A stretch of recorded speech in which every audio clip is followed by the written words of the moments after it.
오셨습니다. 우리 옆에 분 한번 인사하도록 하겠습니다. 잘 나오셨습니다. 잘 나오셨습니다. 큰 은혜 받으십시오. 큰 은혜 받으십시오. 오늘 본문의 말씀을 통해서 주님이 원하시는 교회 첫 번째 시간으로 가르침을 받는 교회라는 제목으로 말씀을 함께 나누도록 하겠습니다.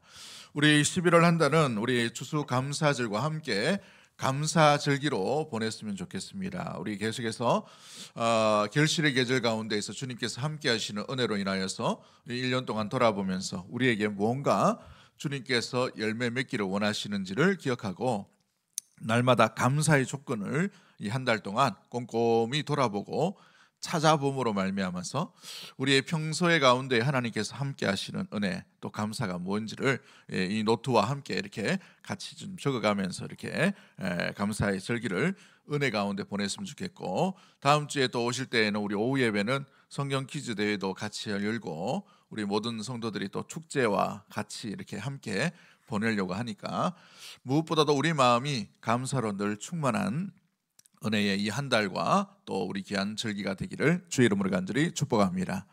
관련해서 이렇게 원래 다음 주에 보여줄 영상이지만 미리 짧게 이렇게 영상을 하나 찾았는데요. 한 영상 하나 보고 말씀을 함께 나누도록 하겠습니다. 추수감사는 1년 동안 지켜주사 하나님 감사합니다 이러는 날이고요. 우리의 마음에 계속 하나님의 우리 계속 있죠? 알아요. 저도 알아요. 하나님은 어디에도 하나님 계시는 줄 알아요? 여기에도 하나님 있고 천국에도 하나님 있고 내 마음에도 하나님이 계셔요. 우리 이렇게 한번 따라해볼까요? 네. 하나님 감사합니다. 추수감사는 네, 여기 우리도 한번 따라하겠습니다. 하나님 감사합니다. 감사합니다. 이 5살짜리 아이가 목사님 흉내를 내는 거예요. 근데 여러 가지 시리즈가 있는데 이게 아이가 제일 이게 몇 초 되지 않는 시간이지만 아이의 이 그 말의 이펙트가 딱 있는 게 하나님 감사합니다. 자기 동생 놔두고 이렇게 설교하는 이 장면입니다. 아주 유튜브에 나왔는데 우리 마음 가운데도 하나님을 또 은혜 가운데 또 감사의 조건을 찾고 또 늘 감사하는 심령 위에 주님의 놀라운 긍휼과 자비하심이 넘쳐나게 될 줄 믿습니다. 우리 옆에 분 한번 인사하도록 하겠습니다. 감사하는 인생 되십시오. 감사하는 인생 되십시오. 예, 우리 지난 주간에 또 예기치 않게 우리 슬픔을 당한 가정이 있죠. 슬픔 가운데에서도 주님의 위로와 주의 긍휼과 자비하심 은혜가 날마다 임하게 되는 복된 은혜의 가정 되기를 주의 이름으로 간절히 축복합니다. 교회의 본질은 이 원형의 교회에서 찾아 보게 됩니다. 교회가 무엇인가를 찾을 때에는 교회의 출발과 교회의 원형에 대해서 우리가 살펴볼 때에 교회의 모습이 어때야 되는지를 돌아보게 되는 것이죠. 우리가 과거의 교회, 저 초대 교회로 돌아갈 수는 없습니다만은 그러나 그 본질적인 가치, 본질적인 방향, 본질적인 모양은 어때야 되는지를 항상 잊지 않고 우리가 간직해야 될 부분이지요. 사도행전 2장 42절부터 47절까지 말씀 가운데는 초대 교회인 예루살렘의 교회가 탄생되는 장면이 등장하고 있습니다. 그 교회에 가장 큰 특징이 있다면 세 가지의 특징이 있죠. 하나가 가르침을 받았다는 것이고, 또 함께 아름다운 교제하는 교제 공동체였고, 교제뿐만 아니라 이 교제함으로 말미암아 나눔의 공동체가 초대 원형 교회에 드러났던 세 가지의 특징 가운데 있음을 말해주고 있습니다. 그 가운데에서 우리가 첫 번째 묵상해 보일 말씀이 가르침을 받는 공동체. 이 가르침이라는 말은 헬라어로 디다케라는 말인데 단수형으로 되어 있습니다. 좀 이따가 우리가 말씀을 함께 나누겠지만 여러 사람이 가르쳤어요. 여러 사람이 이야기를 했습니다. 여러 사람이 천국 복음에 대해서 얘기했습니다. 사도들도 12명이나 되고 빌립이나 7의 이 일꾼들도 함께 복음을 전하는 놀라운 일들 가운데 일어났지만 가르침은 하나였다는 사실. 그 가르침이 뭡니까? 예수 그리스도인 줄 믿습니다. 이 예수 그리스도를 가르치고 예수 그리스도에 대해서 이야기하는 것은 단수형으로 되어 있음을 이야기하고 있습니다. 그러므로 말미암아 이 가르침으로 인하여서 교회가 탄생이 되고 교회의 본질적인 모습이 뭐냐? 가르침을 받는 교회라는 것이죠. 그러므로 말미암아 예수 그리스도의 말씀 위에 토대 위에 세워진 것이 성도요 교회여야 한다는 사실입니다. 우리 예수님께서 성천하시기 전에 마태복음 28장 19절 말씀, 20절 말씀 가운데에 너희는 가서 모든 족속으로 제자를 삼아 세례를 베풀고 라고 되어 있어요. 그 다음에 말씀이 뭐라고 되어 있습니까? 내가 너희에게 분부한 모든 것을 어떻게 하라라고 되어 있죠? 가르쳐 지키게 하라. 이 가르침이 디다케, 예수님의 메시지, 예수님의 복음, 예수님의 말씀이 되는 것입니다. 교회는 여러 가지 좋은 일도 하고 선한 일도 많이 해야 합니다. 이 땅 가운데 남겨진 주의 복음을 드러내기 위해 빛과 소금의 역할을 감당해야 합니다. 그러나 가장 우선순위로 우리가 해야 될 것이 뭐냐 하면 가르침을 받는 것이라는 것이죠. 사도행전은 이 가르침에 대해서 무려 15번이나 강조하고 있어요. 특별히 이 사도행전 마지막 구절인 사도행전 28장 31절 말씀에도 사도 바울은 이렇게 말합니다. 하나님 나라를 전파하며 주 예수 그리스도에 관한 모든 것을 담대히 거침없이 어떻게 되고 있죠? 가르치더라 라고 되어 있어요. 가르침으로 끝나고 있어요. 그러므로 모든 탄생되는 교회, 모든 시작과 모든 출발, 성도들의 모든 출발이 어디에 있어야 되는가? 주님의 말씀과 복음인 가르침 위에 서 있어야 하는 것이죠. 초대교회는 이 가르침 위에 서 있었기 때문에 초대교회의 능력과 초대교회의 역사가 우리 주 성령으로 말미암아서 일어나게 되었다는 사실인 것입니다. 오늘 본문을 통해서 우리가 기억해야 될 이 가르침 위에 서 있다는 것은 무엇을 의미하는지를 다시 한번 본문을 통해서 살펴보기를 원합니다. 첫 번째 우리가 기억해야 될 것이 무엇입니까? 모든 그리스도의 삶은 가르침을 받는 것으로부터 시작되어야 한다는 사실이에요. 여러분, 우리의 시작, 우리의 출발, 뭐 예배일 수도 있고, 그죠? 전도일 수도 있고, 기도일 수도 있고, 봉사일 수도 있지만 성도의 제일 먼저의 출발은 뭘 위해 예배드리느냐, 무엇을 붙들고 기도해야 되느냐, 무엇으로 인하여 봉사해야 되는가를 알고 있는, 무엇보다도 주의 말씀 뜻이 무엇인지 가르침을 받아야 한다는 것이죠. 이 가르침을 받는 것부터 모든 것이 출발되고 시작되어져 가야 한다는 것입니다. 우리 교회도 사도행전 교회처럼 건강한 교회, 믿음의 교회로 나아가기 위해서는 첫 번째가 가르침 위에 서 있는 교회가 되어야 한다는 사실이에요. 세상의 기류나 세상의 유행이나 세상의 어떤 풍향이나 이런 것을 따르는 것이 아니라 반드시 주의 복음 위에 서 있는 교회가 건강한 교회요, 건강한 성도로서의 온전한 모습들로 나아갈 수 있게 되는 것입니다. 사도행전 2장 42절 말씀에도 그렇고 오늘 본문 11장 20절 말씀 가운데도 있는 것을 볼 때에 여러분 잘 보시면 구브로와 구레네 몇 사람이 나와서 여러 명이 가르치고 있어요. 여러 명이. 구레네 사람 또 구브로 사람이 와서 안디옥에 머물러서 여러 사람이 가르쳤어요. 그런데 이 가르침은 디다케, 단수입니다. 누구만 가르칩니까? 무엇을 가르치는 거예요? 예수 그리스도가 누구인지만 가르치는 것이죠.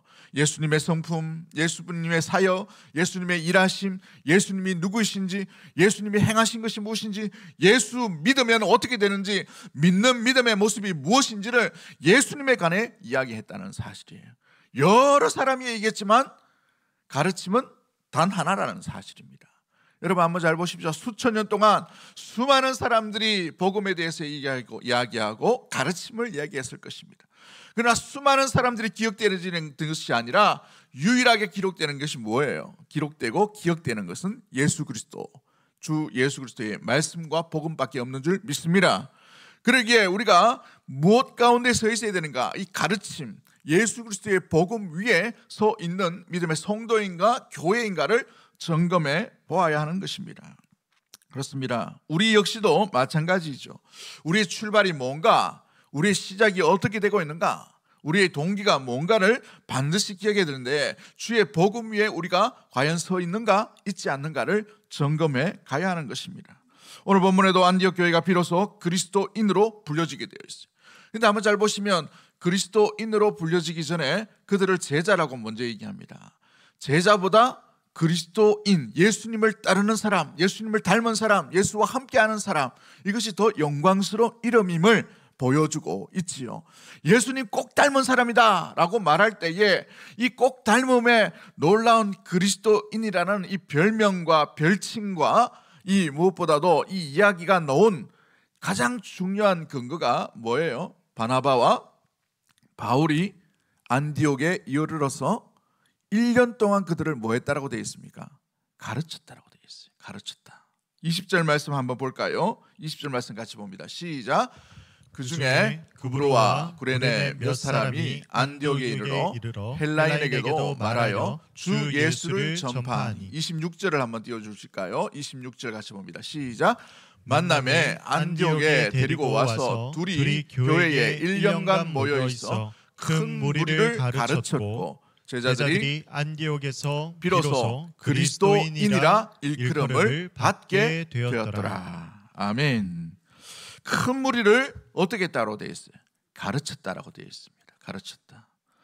바울도 바나바도 마찬가지로 예수 그리스도를 가르침으로 말미암아 제자의 무리들이 모임으로 말미암아서 그리스도인이 되어가는 놀라운 변화가 나타나게 되었다는 사실이에요.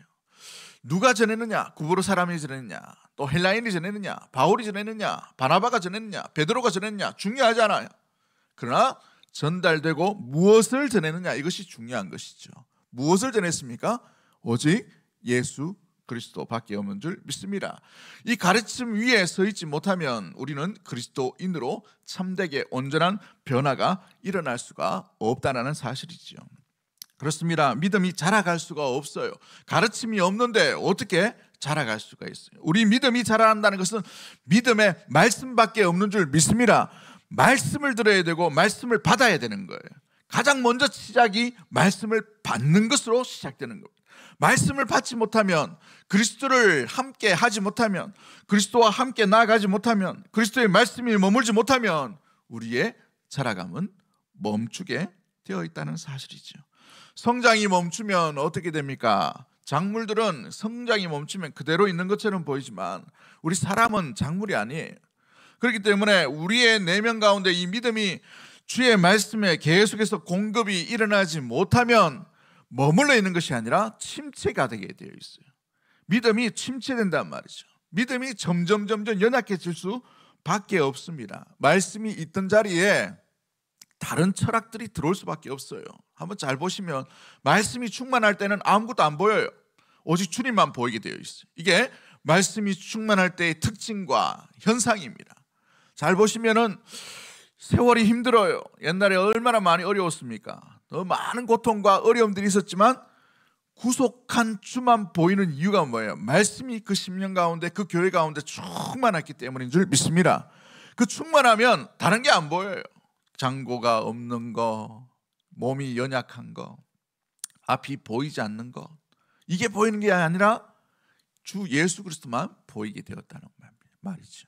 이 말씀이 충만해야만 우리가 세상을 바라보지 않고 세상을 주목하지 않고 주님만 바라볼 수 있게 되는 것입니다. 이것이 바로 가르침을 받는 성도와 가르침을 받는 교회의 모습으로 나아갈 수 있는 것이죠. 왜 그렇습니까? 예수님께서 말씀이시기 때문에 그런 것이죠. 요한복음에 뭐라고 되어 있어요? 말씀이 우리 가운데 거하셨다고 되어 있어요. 육신이 되어 우리 가운데 거하심에 하나님의 영광이라고 이렇게 말씀을 하고 있죠. 요한복음 14장 6절 말씀에도 우리 예수님께서 뭐라고 말합니까? 내가 곧 길이요 진리요 라고 말씀하시죠. 진리, 말씀이 누구인가? 예수님이라는 것입니다. 이 말씀 위에 하나님께로 나아가는 길이 있는 줄 믿습니다. 이 예수님을 믿어야만 구원의 길로 나아갈 수가 있게 되는 것이에요. 이것이 바로 진리, 말씀인 것입니다. 여러분, 가르침을 받는다라는 말을 할 때에 예나 지금이나 가르침을 받는 것은 참 쉬운 일이 아니에요.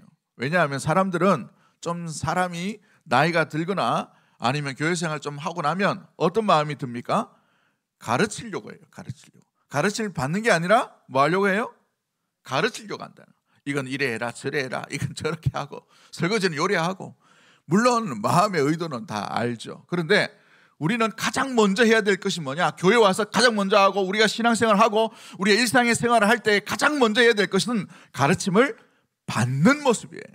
새벽도 마찬가지예요. 왜 우리 한국교회가 새벽을 먼저 새벽 기도를 했을까요? 다른 나라에는 새벽 기도가 없어요. 왜 우리나라에만 새벽 기도를 이렇게 만들었을까요? 암울한 나라, 그렇죠? 희망이 없는 나라, 아무것도 건질 것이 없는 이 나라 가운데 정말 새벽부터 살 소망이 주님밖에 없음으로 말미암아 주님 기대하고 주의 말씀을 듣는 거예요. 이걸 잘 보시면 새벽 기도라고 되어 있지만 뭐 하는 시간입니까? 말씀을 먼저 듣는 시간이에요. 그래서 한국교회는 독특합니다. 기도를 많이 하는 것처럼 보이는데 오히려 말씀을 많이 들어요.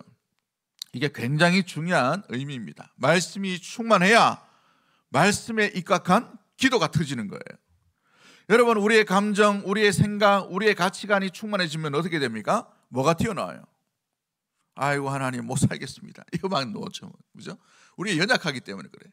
그러나 말씀이 충만하면 그 고통도 그 고난도 견딜 수 있고 이길 수 있는 위로의 말씀, 능력의 하나님, 주 예수님이 누구인가를 온전히 붙들게 되는 믿음이 자라가게 되는 것입니다. 할렐루야. 그러므로 믿음이 어디서 자라는가? 들음에서 나타나게 되는 것이죠. 가르침이 없으면 듣는 것이 없기 때문에 듣지 못함으로 말미암아 우리는 온전히 자라갈 수가 없는 거예요. 사람들은 좀 자라면 가르침을 받는 것을 싫어합니다. 오늘날에는 수많은 분야에 자기 전문가들이 참 많이 있어요. 독특한 전문 분야가 있습니다.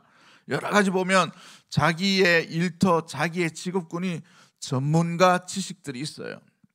굉장히 좋은 현상이지만 그러나 이 전문가 지식들이 교회와 믿음 생활할 때에 주님을 만나는데 그것을 활용해야 되는데 그렇지 못해요. 듣는 것을 잘 하지 않아요. 많이 안다는 것이죠. 자기는 떵떵하게 잘 살 수 있다라고 생각될 수 있습니다. 그러나 우리는 평생토록 주님이 부르시는 그날까지 가르침을 받는 자로 주의 말씀 가운데 믿음으로 자라나는 우리 대구 동성의 모든 가족들이 되기를 주의 이름으로 간절히 축복합니다. 그러므로 말미암아 주님과 함께 나아가고 동행하는 삶이 가르침을 받는 것으로부터 시작되는 거예요. 언제부턴가 마음이 불편해요. 언제부턴가 믿음이 점점 연약해지는 것 같다라고 보실 때에 여러분 다시 말씀으로 돌아가셔야 돼요. 말씀을 붙드셔야 됩니다. 말씀을 받으셔야 돼요. 아멘이 별로 없나 이렇게. 할렐루야. 사랑하는 성도 여러분, 이 신앙의 원리는 단순해요. 이 단순한 원리인데 우리가 너무 복잡하게 살기 때문에 그렇습니다. 내 마음이 어찌 보면 환경이, 세월이, 구름이, 이 세상이, 이 한국 땅이, 현상들이 아니에요. 예나 지금이나 똑같이 어렵습니다. 6.25 이후에 얼마나 힘들었어요. 구한말에 얼마나 힘들었습니까? 똑같이 힘들어요. 똑같이. 저도 힘들어요. 여러분도 힘들죠. 그런데 우리 안에 무엇이 충만해야 됩니까? 말씀이 충만해야 돼요. 말씀이 충만하면 6.25도 하더라도 어려운 시절이라 하더라도 정말 이 무엇보다도 이 가정한 것이 이 땅 가운데 쓰는 이런 참담한 일이 일어나는 이 상황 가운데서도 우리는 주 예수 그리스도만 바라볼 수 있게 되는 것이에요. 고난을 여러분 깡다구로 이기려고 하지 마십시오. 여러분 생각으로 이기려고 하지 마세요. 주의 말씀이 여러분의 충만하면 그 말씀으로 이 모든 고통과 고난도 이기게 되고 넘어갈 수 있는 능력도 주시고 주님께서 여러분들을 붙드시는 놀라운 은혜가 나타나게 될 줄 믿습니다. 그 주님을 의지할 수 있는 우리 대구 동성의 모든 가족들이 되기를 주의 이름으로 간절히 축복합니다. 주의 말씀을 받으려면 어떻게 해야 될까요? 그러기에 우리의 생각을 무엇보다도 주의 말씀 가운데 고정을 하셔야 돼요. 우리의 생각, 강한 생각보다도 우리의 어떤 가치관, 생각보다도 주의 말씀을 더 사랑하고 붙들어야 된다는 사실입니다. 말씀을 잘 받아들이기 어려운 모습들 가운데에 저마다 이유가 있을 거예요. 지금 제 형편을 보십시오. 뭐 이런 상황들이 있을 거예요. 제가 질병 가운데 있어요. 그런데 보시면은 꼭 신방을 가거나 아니면 환자들을 좀 만나면은 환자들에게서 볼 수 있는 굉장히 중요한 특징이 있어요. 믿음이 굉장히 성숙해 있다는 거예요. 놀라운 일입니다. 가난하고 어려운 분들 만나보면요, 더 믿음이 더 견고한 이유가 있어요. 주님밖에 안 보이기 때문에 그래요. 주의 말씀을 더 사랑하려고 몸부림치기 때문에 그런 것이죠. 여러분, 말씀을 받아들이기 어렵다 싶을 때에 우리의 형편을 잘 돌아보세요. 가장 먼저 우리의 생각이 너무 강하면 말씀을 쉽게 받아들일 수가 없게 되어 있습니다. 자기 가치관과 생각과 경험으로 말씀을 자꾸 해석하려고 해요. 있는 그대로 받아들이기 어려워지게 되는 것이죠. 말씀을 안 지키는 게 아니에요. 지키는 것처럼 보이지만 자기의 생각대로 지켜갈 때가 종종 많이 있는 것을 보게 됩니다. 방향이 엉뚱하게 흘러가는 것을 보게 돼요. 대표적인 사람이 베드로라는 사람이죠. 그는 분명히 주의 뜻을 알았습니다. 이방인에게조차도 복음이 전파되는 것을 환상 속에서 들었어요. 부정한 음식을 3번이나 받아 먹으라 했지만 온몸으로 거부합니다. 내가 한 번도 먹어본 적이 없다. 이러시면 안 됩니다 라고 하나님의 뜻을 거부하죠. 그러나 주의 뜻은 자기의 생각보다 더 높고 더 위대한 것이 하나님의 말씀이요 뜻인 줄 믿습니다. 그러나 사람으로서 자기의 생각과 환경과 가치관과 어떤 경험과 어떤 습관과 율법의 테두리에서 하나님을 판단하다 보니 하나님조차도 하나님 이러시면 안 됩니다 라고 거부하고 있는 상황들이 바로 베드로 가운데 일어나고 있음을 말해주고 있지요. 말씀을 말씀대로 받아들일 수가 없어요. 그런 형편 가운데 있으면 노아 시대의 사람들을 보십시오. 노아에게 하나님의 말씀이 임했어요. 홍수의 심판이 있을 거라고 이렇게 말씀하십니다. 그리고 유다서에 보면 노아가 그냥 방주를 짓지 않아요. 이 구원의 메시지를 전파했다고 되어 있어요. 아무도 듣지 않아요. 왜 듣지 않았을까요? 이 화창한 날씨에 무슨 홍수가 오냐. 화창한 날씨를 환경을 바라봅니다. 절대 그런 일은 일어나지 않는다라고 이렇게 생각되었기 때문에 그렇죠. 여러분, 구약의 선지자들 중에 굉장히 재미있는 인물이 등장하는데 그 등장하는 인물 중에 한 사람이 요나라는 사람입니다. 요나. 이 요나라는 선지자는 하나님의 뜻을 온전히 강력하게 분명히 무엇인지를 듣게 돼요. 그렇죠? 어디로 가라고 말씀하십니까? 니느웨로 가라라고 말씀하시죠.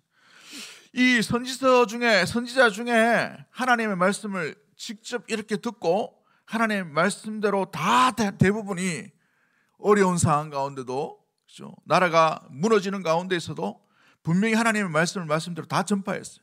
유독 요나만은 하나님의 말씀이 니느웨로 향하는 그 말씀을 온몸으로 거부합니다. 온몸으로. 진짜 하나님이 니느웨로 가라고 했는가라고 자기의 생각으로 판단해버려요. 그래서 어떻게 합니까? 니느웨로 가지 않냐고 어디로 가죠? 다시스라는 스페인의 한 지방 이 항구 도시로 가려고 배 삭슬 지불하고 배 위에 올라가죠. 여러분이 옛날이나 지금이나 이 크루즈선이나 배를 타려면 굉장한 돈이 많이 듭니다. 요즘 뭐 일본 가는데 부산에서 보니까 뭐 5만 원, 10만 원만 하면은 갑니다만은 옛날에는 그렇지 않아요.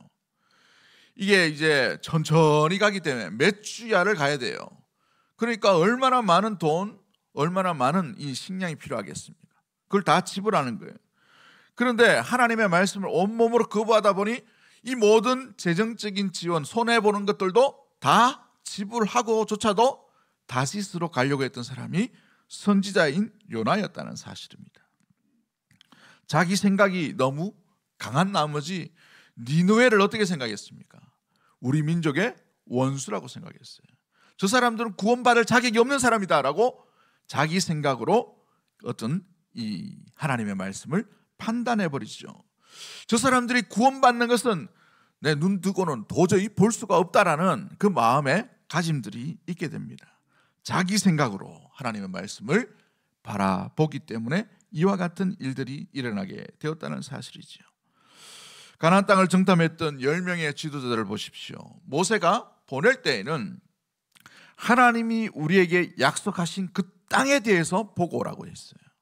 하나님이 우리에게 주신 약속의 땅, 하나님의 명령, 하나님의 말씀은 그 땅을 차지하는 것이고 그 땅으로 들어가는 것이에요.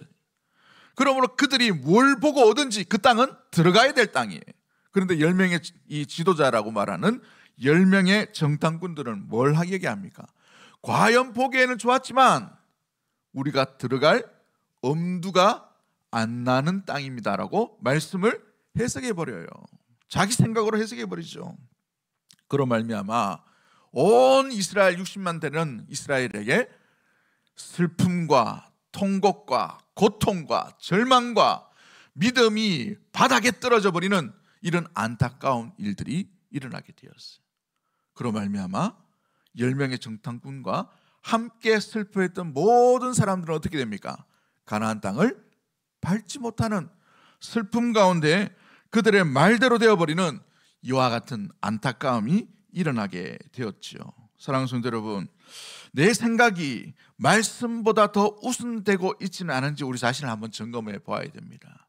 인생 이렇게 살다 보니 자기만의 노하우가 있을 거예요. 자기만의 생각이 있을 것입니다.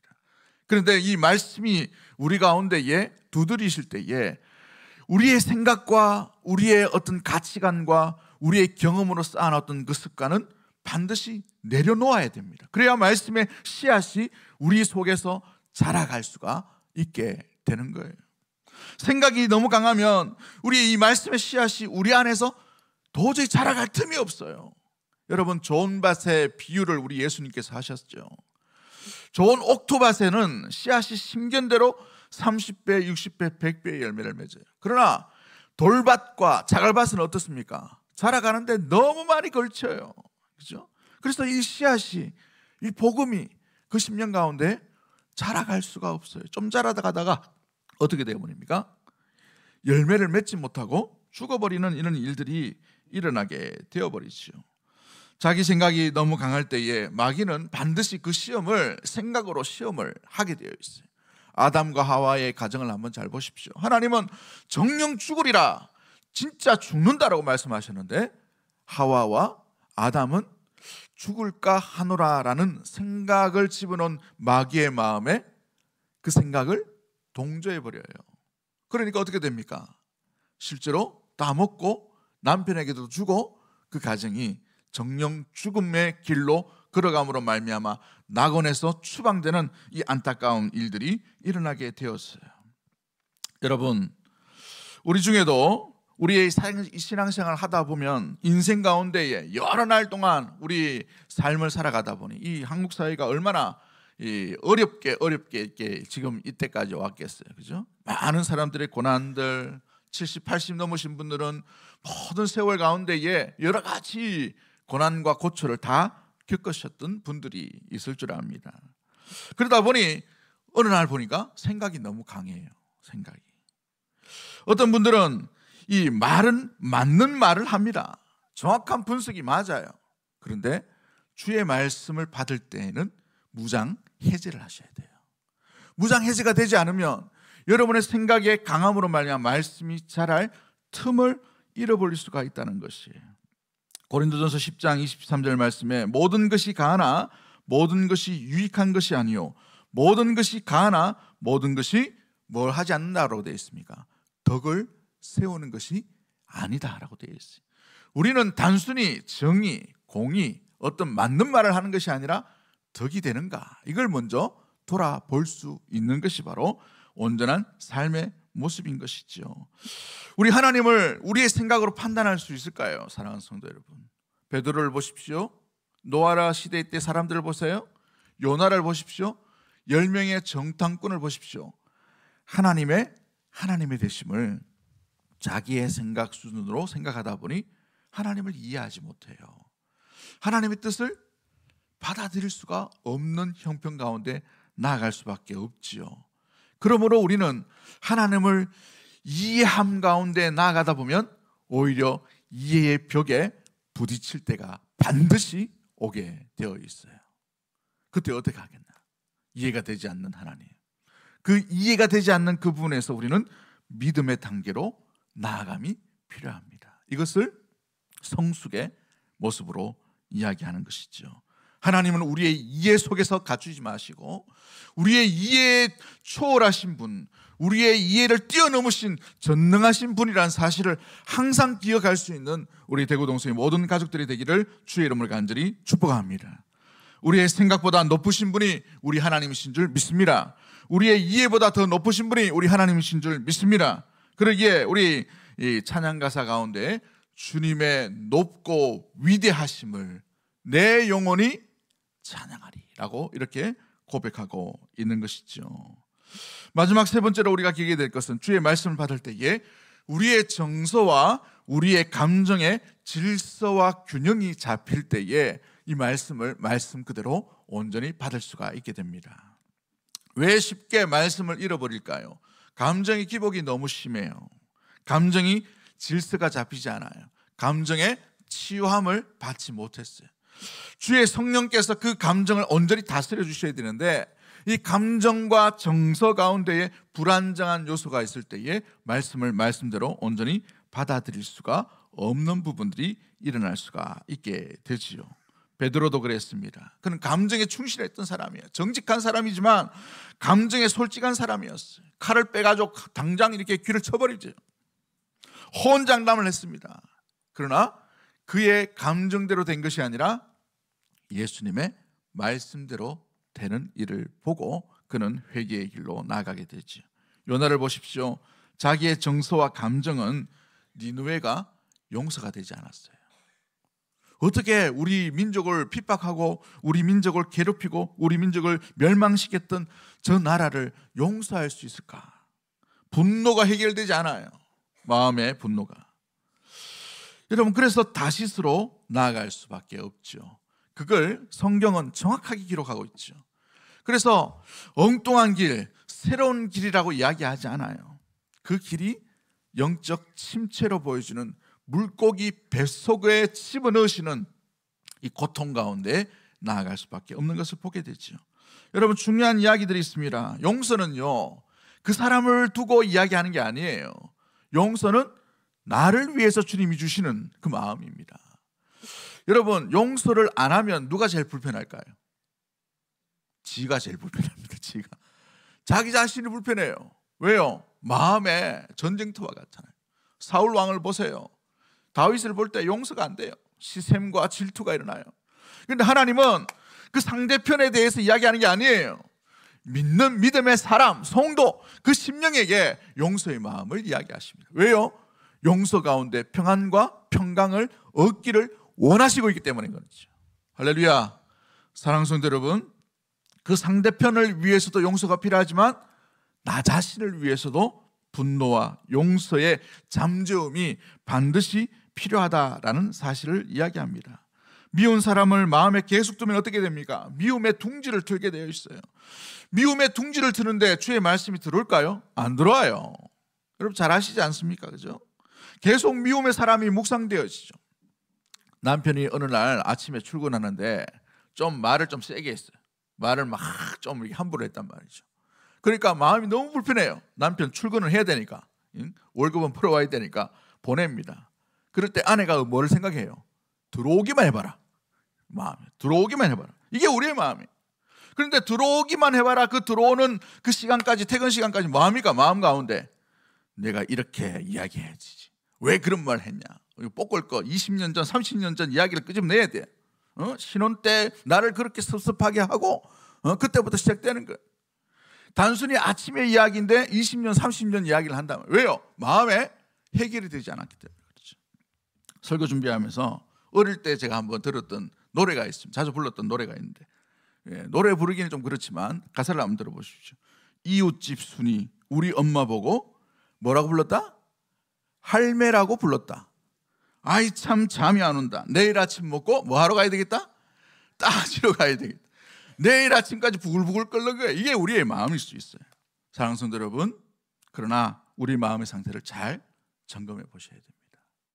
아무리 어렵고 힘들더라도 마음이, 내면이, 정서가 폭풍우 치도록 내버려 두시면 안 되는 것이에요. 왜요? 우리는 말씀의 사람이요, 말씀과 함께 살아가는 믿음의 사람이기 때문에 그러한 줄 믿습니다. 우리 안에 천국을 이루셔야 돼요. 우리 안에 전쟁터를 이루는 것이 아니라 우리 안에 천국을 이루며 살아갈 때에 천국의 복음과 천국의 말씀이 여러분 심령 가운데 천국의 열매로 맺어지게 될 줄 믿습니다. 할렐루야. 그렇습니다. 그러기에 우리는 오늘도 우리 내면 가운데 주여 다스려 주십시오. 우리가 우리의 감정을 흘러가지 않도록 주여 불쌍히 여겨주시고 주의 자비 가운데 나아갈 수 있도록 주의 말씀이 온전히 우리 가운데 임할 수 있도록 주님 앞에 긍휼을 구하는 자로 나아가게 되는 것이죠. 찬송가 75장 가사에 이런 가사가 있어요. 주여 우리 무리를 자비하게 여기사 크신 복을 주시고 주의 얼굴 뵈소서. 우리 역시도 주님의 긍휼하심을 입지 않았다면 여기에 있을 자격이 없는 자들이에요. 주님의 긍휼을 입었기 때문에 오늘 저와 여러분이 이 자리에 있는 줄 믿습니다. 주의 말씀 가운데 사로잡히려면 오늘도 주의 자비 가운데 거하셔야 되는 것이죠. 골로새서 3장 12절부터 15절까지 말씀이 있지만 15절 말씀을 보시면 이런 말씀이 있어요. 그리스도의 평강이 너희 마음을 주장하게 하라. 너희는 평강을 위하여 한 몸으로 부르심을 받았나니 너희는 또한 뭐 하는 자가 되라고 되어 있어요. 감사하는 자가 되라. 평강과 감사는 한 몸으로 연결되어 있는 것을 보게 돼요. 평강한 자만이 감사할 수가 있어요. 이 평강을 주님께서 주시는 하늘의 놀라운 이 평강으로 말미암아 감사로 이어지게 되는 것이죠. 옛날 우리 선배 우리 신앙 하시는 분들이 종종 그런 얘기를 자주 했어요. 저도 어릴 때 자주 들었는데 사람은 고난을 당해봐야 그 사람의 인격이 드러나고 신앙인은 고난 속에 대하는 태도가 어떠한지를 보면 진짜 믿음이 있는지 없는지를 알 수가 있다는 거예요. 그 고난 속에서도 그 어려운 가운데도 부도가 났어요. 힘들어요. 먹고 살기도 힘든데 헌금을 드려요. 있을 수가 없는 일, 세상 사람들 볼 때 좀 미련한 사람 아니냐 이라고 생각할 수 있어요. 감사의 예물을 드리더라고. 감사의 예물. 참 놀랍죠. 자기 먹고 힘들고 어려운데도 11조를 드려요. 왜 드릴까? 곰곰이 한번 생각해 봤어요. 뭐 때문에 저리 드릴까? 이 물질, 이 형편, 이 상황보다 누구를 더 기억하기 때문에 그래요. 하나님을. 자기의 감정으로 하나님을 해석하지 않아요. 자기의 생각으로 하나님의 뜻을 해석하지 않아요. 받아들이지 않아요. 하나님 있는 그대로 하나님 때문에 우리 주 예수 그리스도로 인하여서 평안 가운데 있을 때에 진정한 감사가 흘러 넘치게 되어 있는 것이지요. 말씀을 맺도록 합니다. 사랑하는 성도 여러분, 교회는 가르침을 받음 위에 세워지는 곳이 성도요 교회인 줄 믿습니다. 여러분 이 가르침을 어떻게 대하고 있습니까? 여러분의 생각과 여러분의 감정이 너무 흔들리고 너무 강함으로 말미암아 말씀이 자랄 수 없는 틈이 일어나고 있지는 않은지 우리 자신을 돌아보기를 원합니다. 어떤 것도 어떤 감정도 주의 말씀 아래에 여러분 무엇보다도 내려놓으셔야 돼요. 감정을 내려놓으셔야 돼요. 옛날에 상처 받았던 것, 아버지한테 어머니한테 받았던 것, 이웃집에 받았던 것, 이 모든 태풍과 같은 우리의 전쟁터와 같은 모습들을 내려놓고 주의 평강 가운데 사로잡힐 때에 평안의 복음으로 말미암아 우리는 길을 걸어가게 될 줄 믿습니다. 우리의 생각보다 우리의 경험보다 더 위대하신 주님의 높고 위대하심을 그때서야 우리는 발견할 수가 있게 되는 것이지요. 여러분의 생각 가운데 여러분의 분노에 속지 마십시오. 세상에 믿을 수 없는 것이 우리의 생각과 우리의 마음이에요. 왜? 우리가 연약하기 때문에 그런 것입니다. 예레미야 선지자는 나라가 멸망한다, 어렵다라는 이야기 가운데에서 눈물로 그 말씀을 받았던 선지자였어요. 그 눈물의 선지자가 이렇게 고백합니다. 예레미야서 15장 16절 말씀에 주의 말씀을 얻어 먹었사오니 주의 말씀은 내게 기쁨과 내 마음에 뭐라고 되어 있죠? 즐거움입니다 라고 되어 있어요. 그러므로 사랑하는 성도 여러분, 시대가 어렵고 환경이 정말 예기치 못한 그 가정 가운데 희망이라는 것을 기대할 수 없는 그런 발걸음 가운데 있다 하더라도 세상에 거짓된 잠깐 있는 희망을 인하여 기뻐하지 말고 영원토록 변치 않는 하나님의 말씀 가운데 기쁨과 즐거움을 찾고 참된 평안을 누리는 우리 대구동성의 모든 가족들과 참된 감사가 일어나는 믿음의 모든 성도들이 되기를 주의 이름으로 간절히 축복합니다. 우리 찬송가 446장 우리 믿음으로 고백합니다. 주 음성 외에는 참 기쁨 없도다. 날 사랑하신 주 늘 계시옵소서. 기쁘고 기쁘도다. 항상 기쁘도다. 나 주께 왔사오니 복 주옵소서. 나 주께 왔으니 복 주시옵소서. 주 앞에 계시면 그 시험이 기네. 기쁘고 기쁘도다. 항상 기쁘도다.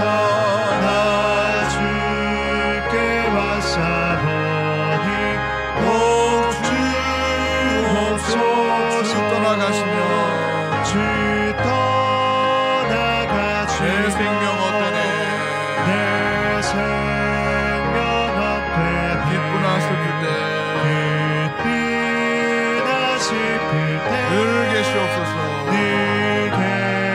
계시옵소서. 기쁘고 기쁘도다. 항상 기쁘도다. 나 주께 왔사오니 우리 다 일어나서 찬양합니다. 그